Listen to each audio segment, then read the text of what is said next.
네, 반갑습니다. 1월 14일 일요일입니다. 자, 오늘은 무슨 날이에요? 1월 14일. 2월 14일은 발렌타인데이. 1월 14일은 뭔지 모르지만 하여튼 뭔 데이겠죠? 네. 첫바따데이 그런 건가요? 네. 아무튼 네. 1월 14일 일요일 종목 진단하겠습니다. 비트코인 ETF가 네, 승인이 되면서 이제 상장이 됐잖아요. 그러면서 이제 말들이 되게 많아졌어요. 왜 말이 많으냐?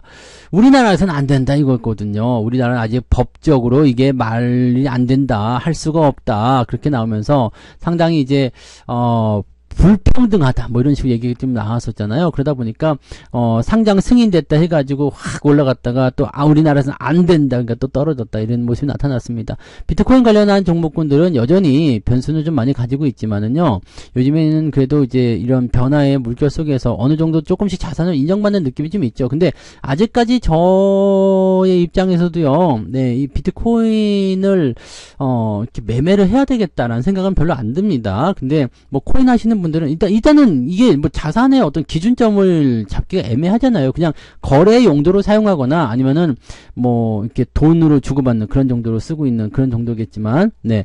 그래서 이거는 주식을 하는 입장에서는 분석이 안 되기 때문에 저는 매매를 하지 않습니다. 뭐 아무리 좋은 상품이라도 내가 분석을 할 수 없다라면 매매하기가 어렵잖아요. 그래서 아무튼 그런 부분인데, 비트코인 ETF 관련한 종목군들 어떤 것들이 있는지 좀 알아볼 거고요. 조금 핫한 플레이스니까 제가 좀 진단해드리도록 하겠습니다. 우리나라에는 거래소가 3가지가 있잖아요. 코인원, 그 다음에 업비트, 그 다음에 빗썸, 이렇게 되나요? 또 다른 것도 있나요? 네, 다른 것도 있을 수 있겠죠. 근데 지금 제가 아는 건 요 3가지인데, 사실 뭐 거래도 잘 안 하고 그렇지만은, 네, 요 3가지, 엮여있는 그 부분도 알겠습니다. 진행하도록 할 거고요. 지금 뭐 업비트나 코인원, 빗썸 이런 거는 상장이 안 되어 있잖아요. 그렇기 때문에 관련 주로 봐야 됩니다. 네, 거래소와 직접적인 어떤 지분 관계가 있다거나 연결고리가 있는 그런 종목군들 위주로 오늘 준비가 됐습니다. 그래서 바로 넘어가서 알아보도록 할게요. 차트 한번 보도록 하죠. 차트 상에서 먼저 우리가 볼 종목은 뭐냐? 바로 하나투자증권입니다. 왜? 증권주인데요. 네. 하나투자증권, 증권주예요. 증권주인데 얘가 왜 그런 의미가 있었냐면, 업비트에서 이제 업비트를 운영하는 회사가 두나무잖아요. 이 두나무의 지분을 가지고 있습니다.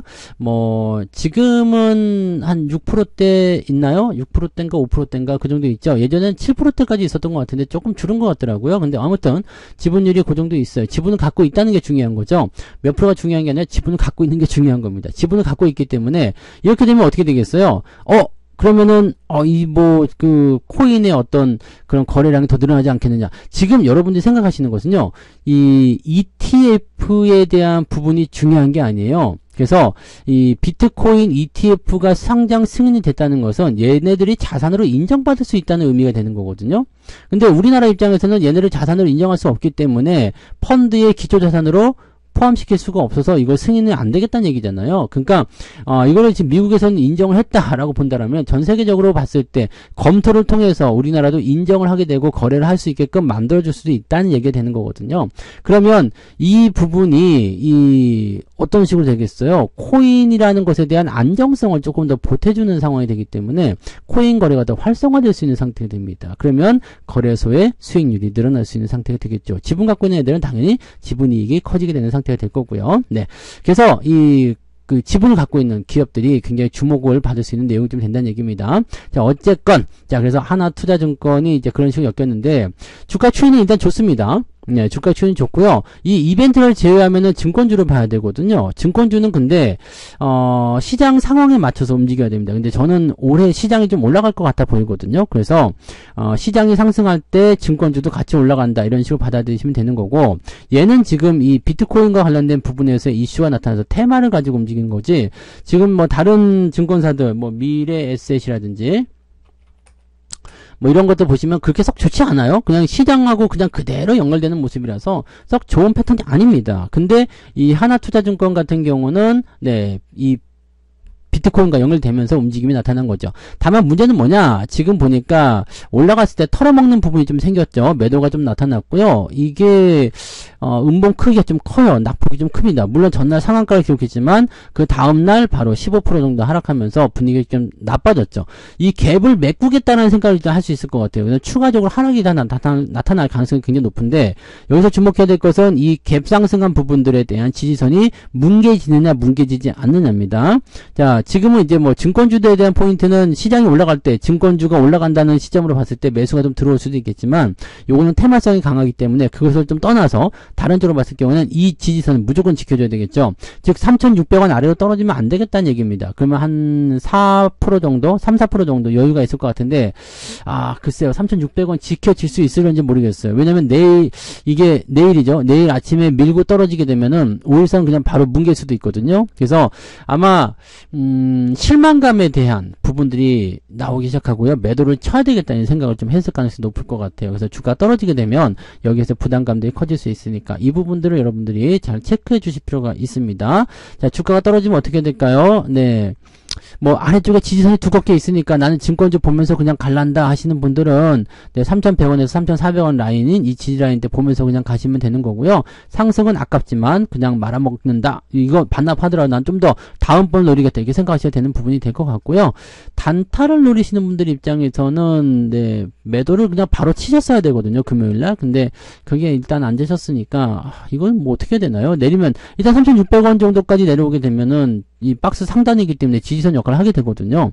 그러니까 여기까지 내리면 사실 지지선과 가까이 있는 시점인데 매도하기 어렵잖아요. 그러니까 매도보다는 더 내리더라도요. 매도보다는 홀딩이 일단 또 맞을 것 같아요. 근데 매수는 솔직히 얘기해서 지금은 조금 애매할 것 같습니다. 그래서 매수 의견은 따로 드리지 않을 것 같고요.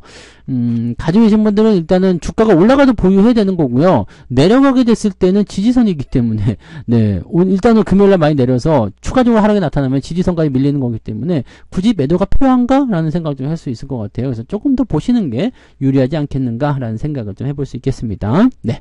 자, 그 다음에 우리기술 투자 볼게요. 우리기술 투자도 마찬가지죠. 두나무의 지분을 보유하고 있는 기업입니다. 약 7%대 보유하는 것으로 알고 있고요. 비슷한 상황이에요. 지금 상한가 이후에 떨어진 모습인데 이거는 낙폭이 좀 작은 편이죠. 그래서 지금 갭이 형성된 구간이 그나마 좀 단단하게 지켜지는 모습이긴 합니다. 지지라인 때도 약간은 애매해요. 이거는 지금 보면은 증권사처럼 움직인 게 아니라 치고 올라가서 쭉 진행되다가 살짝 들어와서 6,000원대 지지라인 만든 거거든요. 그러니까 지금 시점에서 본다면 주가가 추가적으로 하락하더라도 요거는 이제 갭에 대한 부분이 지켜지게 된다면 여기요 6,800원 정도대에서 지켜지게 될 가능성이 높겠죠. 그러니까 뭐 추가적으로 한 7%, 8% 정도 떨어진다 하더라도 크게 문제될 건 아니라 볼 수 있는 내용이 좀 되긴 하는데 단타로 보시는 분들 입장에서는 많이 아까울 것 같아요. 얘는 다행히 조금 덜 빠지는 모습이었기 때문에 아마 보합권 수준 뭐 요 정도 7,200원, 300, 250원 막 이렇게 나온 상황이라면 차익 실현도 조금 고려해볼 필요가 있지 않을까 생각은 해봅니다. 다만 주가가 많이 밀려버리게 되면 이것도 의미 없어져요. 아래쪽 지지라인대가 형성된 부분이 가까이에 생겨버리기 때문에 여기 위쪽에서 차익 실현 조금 남겨야 되겠다 하시는 분들은 차익 실현 들어가셔도 되겠지만 오히려 막 7,000원대까지 밀려버리는 상황이다라고 한다라면 대응하기 좀 어렵죠. 근데 제가 보기에는 내일 주가가 대체적으로 다 이 비트코인 관련한 ETF 쪽 부분에서는 주가 하락이 일단은 시작될 것 같거든요. 그래서 하락하고 난 이후에 받아서 올리는 모습이 나타날지 모르겠습니다만 일단 떨어져 시작할 것 같아가지고요. 일단은 매도보다는 조금 더 지켜보는 것이 유리하지 않을까 생각합니다. 여기 그 지지라인대가 가까이 있으니까요. 그 정도까지 한번 보시고요. 이번에 상한가 위쪽에서 매수하신 분들은 애매하겠지만 밑에서 상한가를 먹고 계신 분들은 수익률을 조금 반납하더라도 좀 지켜보는 게 어떻겠는가 저는 생각을 해볼 수 있을 것 같습니다. 그래서 그런 정도 참고를 좀 해보시면 좋겠어요. 네. 자, 그 다음에 위지트 넘어가 볼게요. 위지트. 자, 위지트부터는 이제 뭘로 넘어가느냐. 빗썸이죠. 아까는 두나무였고요. 업비트. 네, 근데 이거는 이제 빗썸입니다. 이 위지트는 뭐냐면, 그, T-사이언티픽이라는 종목이 있습니다. 이거 다음에 설명드릴 건데요. T-사이언티픽이, 빗썸을 운영하고 있는 빗썸 코리아의 지분을 조금 가지고 있어요. 그래서, 그 부분이 있는데, 이 T-사이언티픽의 최대 주주. 네, 그게 위지트입니다. 약 30% 정도 맞나요? 그 정도 지분 갖고 있는 걸로 알고 있어요. 그래서 자회사가 빗썸의 지분을 가지고 있다. 이것 때문에 올라간 거거든요. 그렇게 되면 이거는 하락할 가능성이 높아요. 네, 이거는 이제 어떤 한 달이 건너서잖아요. 뭐 당연히 뭐 수혜주다라고 볼 수도 있겠습니다만, 그래서 상한가도 갔었잖아요. 그리고는 떨어진 폭이 더 크죠. 네, 이게 한 달이 건너기도 좀 그렇습니다. 근데 이것도 마찬가지예요. 지금 지지 라인이 밑에 있거든요. 이미 다 밀렸잖아요. 팔려면 금요일날 팔아서 된다는 것이 이 핵심적인 내용이 좀 되는 겁니다. 그래서 지금 상태에서 만약에 주가 떨어져서 850원까지 빠졌다. 매도가 의미가 없잖아요. 네, 매도가 의미가 없어요. 아래쪽 지지 라인이 굉장히 두껍게 형성된 공간이 850원, 750원 요 구간인데 여기까지 내려왔을 때 뭐 팔아먹을 이유가 뭐가 있겠습니까? 그죠? 그래서 일단 주가가 다 떨어져 버린 부분이기 때문에 지금은 뭐 대응 자체가 별 의미는 없을 것 같습니다. 매수 같은 경우는 지금 들어갈까 말까를 고민하시는 분들이 고민을 좀 해야 되겠지만 저는 네, 관련주들은 매매하지 않을 생각이거든요. 근데 그런 것들은 고민이 좀 되겠지만은 갖고 계신 분들 입장에서는 고민될 게 없을 것 같아요. 그냥 홀딩 하시면서 상황을 조금 더 지켜보시는 게 유리할 것 같습니다. 이미 다 빠졌어요. 다 빠졌기 때문에 뭐 한 번 더 이제 월요일 날 추가적으로 떨어지고 나타나는 모습이 나타나게 되면 그냥 그 정도 수준이다라고만 생각하시는 게 맞을 것 같습니다. 그래서 더 이상의 어떤 포인트는 만들어지지 않는다라고 생각하시면 되겠죠. 그래서 위협적인 부분보다는 지지선에 가까이 왔다는 것이 약간의 안정감을 줄 수 있다고 우리가 생각해 주시면 되겠습니다. 그래서 이것도 일단은 그냥 보유 관점 보시는 게 유리할 것 같아요. 네. 자, 그 다음에 요놈의 자회사를 한번 볼까요? T-사이언티픽. 네, 이름이 되게 어렵네요. T-사이언티픽. 네. 이거는 오히려 좀 웃기는 것 같아요. 그죠? 얘는 실질적인데 왜 위지트는 더 올라가고 요거는 덜 올랐을까? 이런 부분들. 여기 지금 뭔가 큰 이슈가 있었네요. 이런 이슈들은 보통은 뭐 유상증자라든지 그런 부분이 있었을 것 같은데 11월 달 들어오면서 나온 건가요? 11월 달에 나왔던 이야기라면 뭐가 있었을까요? 네, 소송 그런 것도 있었을까? 11월 달에 초반부에 유상증자가 있었을 것 같은데 보통 저 정도면은 유상증자 아니면은 뭔가 대단히 큰 악재 뭐 그런 정도거든요. 근데 보통은 유상증자가 많아요.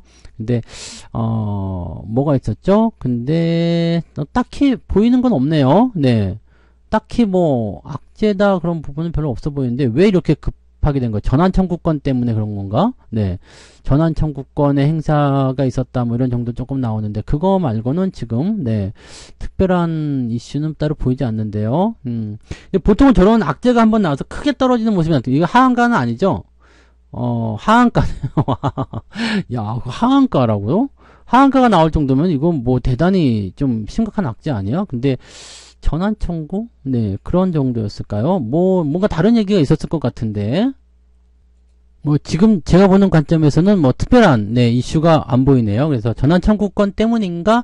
라고 밖에 생각이 안 될 것 같은데요. 뭐, 글쎄요, 뭐, 그 정도 가지고 저렇게 하한가까지 맞을 정도의 요란한 일인가? 싶긴 한데, 아무튼 부담감이 좀 있는 것 같아요. 요때 떨어지는 압박감이 뭔가 있는 것 같긴 하고요. 이번에 올라가는 것들도 좀 시원찮아죠. 상한가 안 들어갔잖아요. 그 다음에 또 절반 이상 깎아먹는 모습이고요. 이건 지지선이 없어요. 네, 그렇기 때문에, 글쎄요, 뭐, 지금 들고 계시는 분들 입장에서는, 뭐, 아마도, 요, 악재를 통해서 물려있거나, 아니면 밑에서 사신 분들일 거라서, 뭐, 특별한 의미는 없겠습니다만은, 주가 뭐, 추가적으로 하락한다라기 보다는, 요거는 올라가는데 압박감이 계속 느껴질 것 같죠? 네. 부담감이 계속 있을 것 같아요. 그러면은, 요런 상황은, 일단은, 다른 것들하고 좀 다를 것 같습니다. 그래서 신규 매수, 이런 것도 하지 마시고요.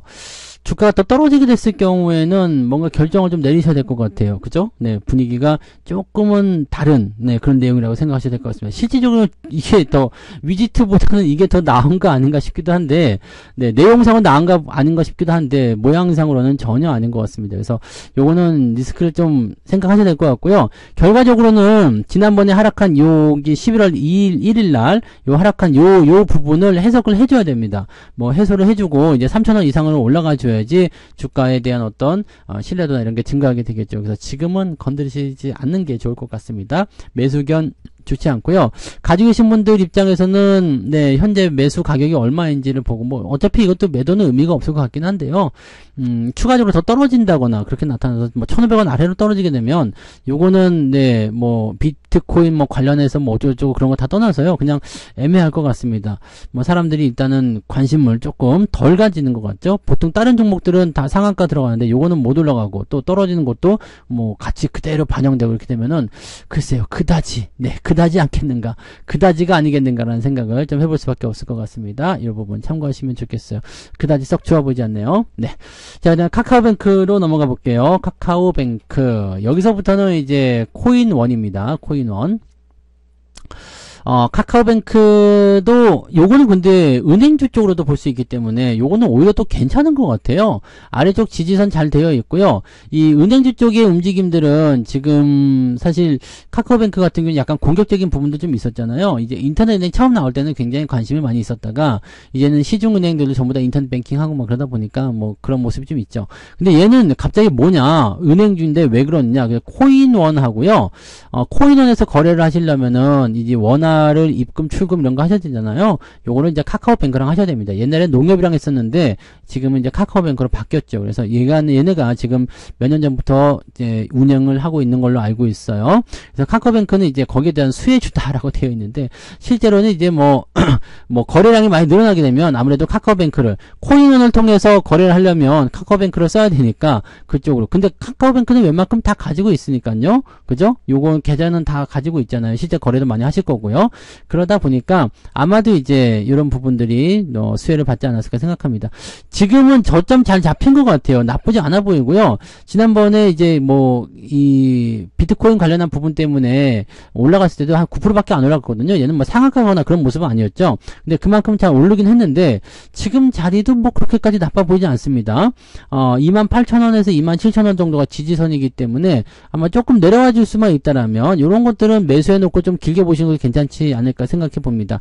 이거는 뭐 특별하게 뭐 회사 자체로 문제가 있다거나 그런 부분도 아니고요. 이렇게 코인과 엮이는 부분에서의 기대감이 좀 발생되면 또 뭐 날로 먹는다고 해야 되나요? 뭐 그런 부분이 좀 생길 수도 있으니까 나쁘지 않아 보입니다. 아래쪽 지지선이 두꺼운 상태에 있을 때 근접하는 자리가 26,000원, 27,000원 구간 되니까요. 가격이 조금 싸지게 된다면 매수 포인트를 고민해 보실 필요 있을 것 같습니다. 요거는 뭐 특별한 거 없을 것 같아요. 코인 관련한 그런 부분이 나오면 좋고 안 나와도 별로 상관없고, 그 다음에 은행 쪽 움직임을 본다면 사실 은행은 금리가 내려가기 때문에 부담될 거라는 얘기도 많이 있지만은 실제로 금리가 내려가면 대출이 많이 발생되기 때문에 얻어들이는 수익이 뭐 그냥 그렇게 나빠지거나 그러지 않습니다. 오히려 증가할 수도 있어요. 그래서 제가 보기엔 뭐 그다지 부담될 만한 내용은 아닌 것 같습니다. 가지고 계신 분들 그냥 홀딩 하시고요. 신규 접근도 나쁘지 않습니다. 네, 나쁘지 않으니까 27,000원 정도 전후로 한번 보시면 괜찮을 것 같아 보입니다. 대신에 이제 은행주들은 좀 길게 봐야 되는 거 아시죠? 방어주적인 성격을 가지고 있기 때문에 증시가 좋아지거나 이렇게 나올 때는 기술주가 먼저 치고 넘어간다 그러면 은행주들은 약간 뒤편을 밀려나는 경우가 있습니다. 그래서 상승률은 그다지 가파르거나 그러진 않을 것 같아 보입니다. 이렇게 이벤트가 나타났을 경우에는 좋아질 수 있겠지만 그렇지 않으면 애매하죠. 그래서 이런 전략을 좀 짜보면 비트코인 관련해서 우리나라도 승인을 언젠간 할 것 같다, 조만간 할 것 같다라고 생각된다면 가장 안전하다고 생각되는, 변동성이 없다 생각되는 종목이 카카오뱅크일 것 같아요. 그럼 카카오뱅크에 심어놓고 승인되길 기다리는 거지. 그러면은 은행주 본연의 어떤 부분들 때문에 방어적인 역할을 충분히 해줄 거고요. 그 다음에 이런 이슈가 터지게 되면 주가 상승할 수 있는, 이건 잔머리를 써도 괜찮을 것 같아 보입니다. 지금 자리는 나쁘지 않아요. 그래서 유지를 하시는 것은 좋아 보입니다. 매도할 이유는 없을 것 같아 보여요. 자, 그 다음에 컴투스 홀딩스. 얘 뭔데 또 게임주가 나오죠. 그런 컴투스 홀딩스요.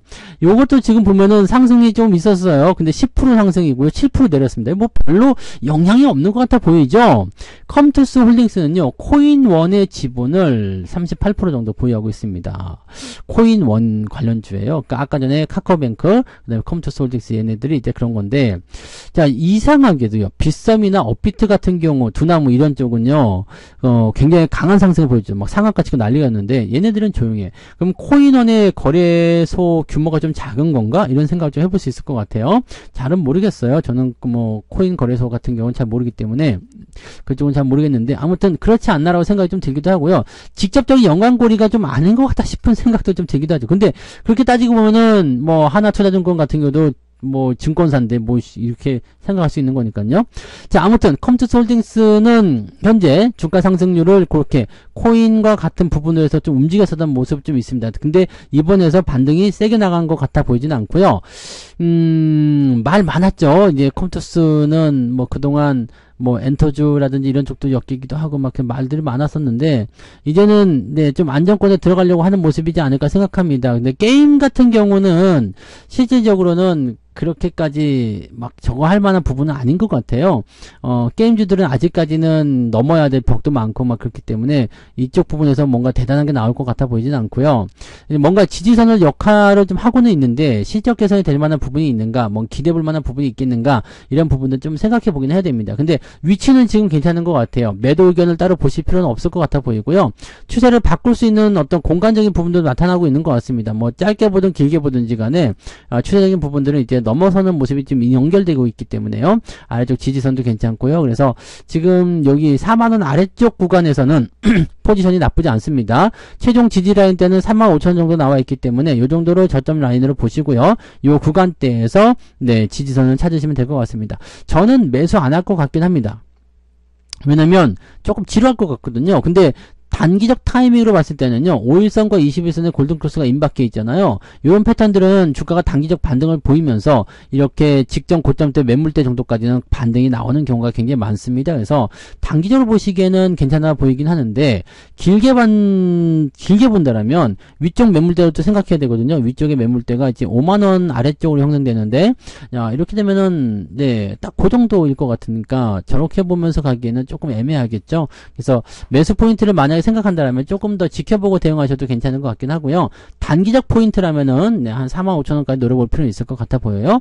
당연히 가지고 계신 분들은 아래쪽 지지선이 두껍기 때문에 굳이 매도할 이유는 없어 보이죠. 그러니까 그냥 홀딩 하시거나 아니면 단기적으로 접근 포인트를 보시거나 그게 아니면은 네, 조금 기다렸다가 상황 보고 매매 포인트를 가져가시는 게 유리할 것 같습니다. 어쨌든 홀딩만 잘 해주시면 별 문제 없을 것 같아 보입니다. 네, 그래서 요 정도 보시면 될 것 같고요. 네, 오늘 비트코인 ETF, 현물 ETF에 관련된 그런 부분들로 말씀 좀 드렸습니다.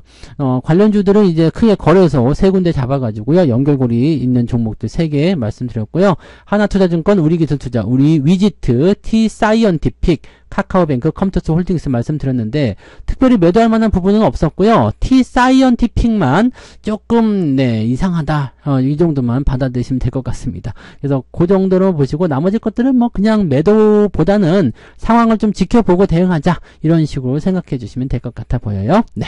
자, 남은 휴일 잘 보내시고요. 내일도 화이팅 해보시기 바랍니다. 내일 아침 시황으로 다시 올게요. 고맙습니다. 본 방송에서 제공되는 모든 정보는 투자 판단의 참고 자료이며 투자의 최종 책임은 본 방송을 이용하는 본인에게 있습니다.